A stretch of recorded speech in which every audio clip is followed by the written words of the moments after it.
Let's go through how to unlock the new BAL-27 AR in MW3. More reloaded events are releasing, free rewards to get, and much more. Of course, shout out to my partner U4GM if you need cheap cop points, rare unlock codes, Diamond schematics, mastery camos, and much more. There's a bunch of stuff over there. Use code MAT for an extra 5% off. Links are down below. But for the new weapon here, of course, the main one we're getting is the BAL-27 from Advanced Warfare, a weapon that is so iconic. I have so many fun memories using it back in the day, and we're finally getting it here in the game. So first off, a look at the weapon on 6-star, looking pretty solid here. It says a bullpup prototype weapon designed to increase fire rate over time. While the trigger is squeezed, the first 4 shots are slower to fire but highly accurate. The top-loading BAL-27 assault rifle offers quick reloads and a unique firing mechanism whereby the initial 4 shots favor accuracy before the weapon kicks into a higher fire rate to finish the job and bring down your target fast. Pump the trigger at greater distances to benefit from the improved accuracy of its first shots, or hold down the trigger to spray enemies up close. BAL-27 introduces the new Sunset Waves, Simpler Times, Electro Torrent, and Sunnyside weapon camos, accessible by completing BAL-27 specific in-game challenges. And of course,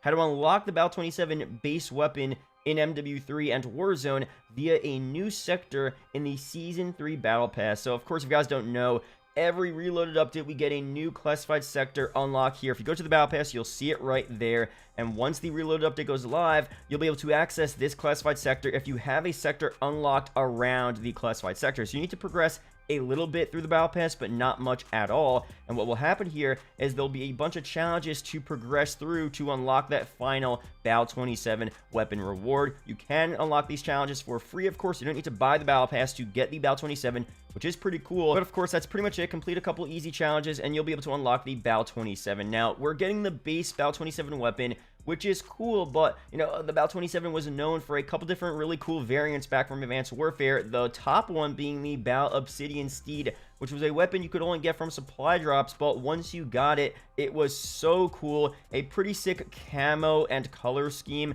The actual performance of the weapon was great as well. One of the best weapons in Advanced Warfare MP by far. And what we've been talking about is them maybe paying homage or doing some nostalgia for the Obsidian Steed in MW3, of course, not having a pay-to-win weapon return, but at least having the blueprint and the feel of the weapon in the Battle Pass, let's say. Now, it's too late for that because the Battle Pass is already fully out. They can't add another blueprint to the Battle Pass. Unless they add a Obsidian Steed blueprint to the classified sector as well, that would be insane, but most likely not. They haven't done that in the past for previous DLC weapons, so what we could see maybe is just a bundle where, you guys know they always do new weapon bundles where it's the weapon, you could just unlock it by buying the bundle, but they have a different weapon blueprint and camo. So I mean, honestly, if it's not that much money, 1,000 cop points, a BAL-Obsidian Steed new weapon pack in the store would be an instant cop if it had those Advanced Warfare vibes, other AW-themed cosmetics there. That would be a pretty sick bundle to have, and of course, it wouldn't be pay to win. It would be purely cosmetic there. Another BAL-27 look they could bring back here is the original Atlas BAL-27 camo, which I'm pretty sure was a pre-order bonus reward for Advanced Warfare. There's a lot of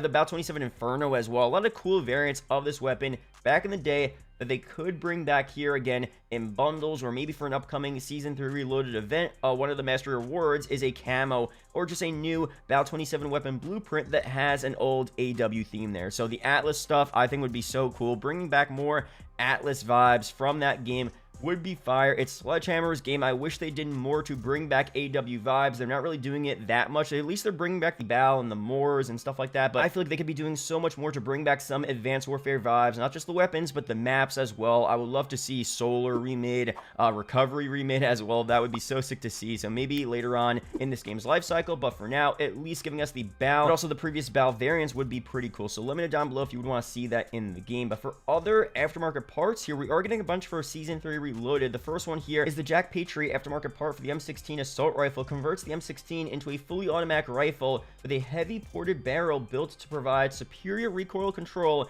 and firing aim stability. Sounds interesting. Next one here is the Jack Warden's part for the Lockwood MK2 marksman rifle. Become the enemy's biggest nightmare with this AMP, allowing akimbo use of this powerful level action shotgun. With the Jack Atlas kit here, AMR9, I don't know if it's referring to Atlas Corp, but probably not there. Converts the AMR9 into an extremely lethal and accurate 5-round burst carbine chambered in 5.56. Sounds pretty cool there. Of course, we're getting other weekly challenges there. The final reward is going to be this new universal camo, which looks pretty cool. Black scheme with some blue little character symbols on it. They say here, keep an eye out for the squad games weapon blueprint and complete all weekly challenges again to unlock the Allegiance's weapon camo, which we just saw an image of there. Cool stuff there. Of course, for new events here for the Reload update, we are getting the continuation of the Vortex Virus mainframe event. Rewards 12 in total. It's not a system error. Starting imminently and running throughout the start of Season 3 Reloaded, Virus has made its way into the Vortex. Earn XP to unlock rewards. Equip the backlist skin from the Tracer Pack Horseman Virus Ultra skin for a boost. Okay, for another new event here, we're getting a UAV event, You Assist Veterans, for the COD Endowment, which starts May 8th, a week after the Reload update, and ends on May 22nd, so a decently long event here. Look out for the in-game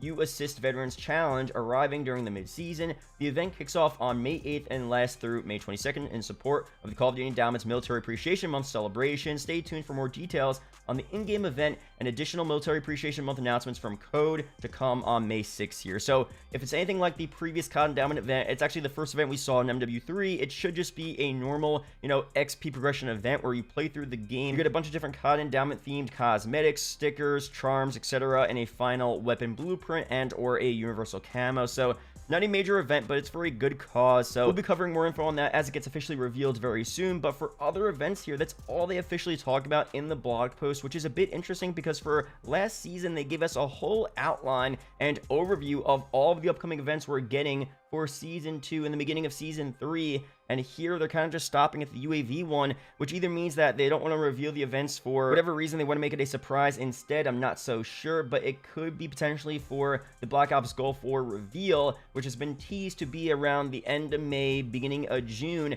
And maybe they want to stop doing events in MW3 to put focus on some initial Gulf War teasers and reveals. I talked about a theory about maybe they do some stuff in MW3 to hype up Gulf War's reveal. That's entirely possible, so that could be why there's a gap in events here, at least in terms of what was officially revealed. So I'll be sure to update you guys on that, but it's definitely entirely possible. We start to get some Gulf War teasers end of May, beginning of June. I'll be sure to update you guys on that again. Definitely can't wait for Black Ops Gulf War in general. I mean, MW3 has been a pretty solid game. As I said in previous videos, I definitely prefer this game much more than MW2, especially in terms of the multiplayer. The multiplayer for me, I love the higher TTK. The maps have been pretty solid. The MW2 OG maps are good, but the DLC maps Sledgehammer has been making have been fire. And again, this is just my opinion. Like, I respect you guys if you enjoyed the MW2 maps last year, but I thought the MW2 DLC maps personally last year were like some of the worst I've ever seen, except for some of the later season DLC maps. I know Season 5 and Season 6, we had some good DLC maps, but most of them, like Albaron Hatchery is the best example.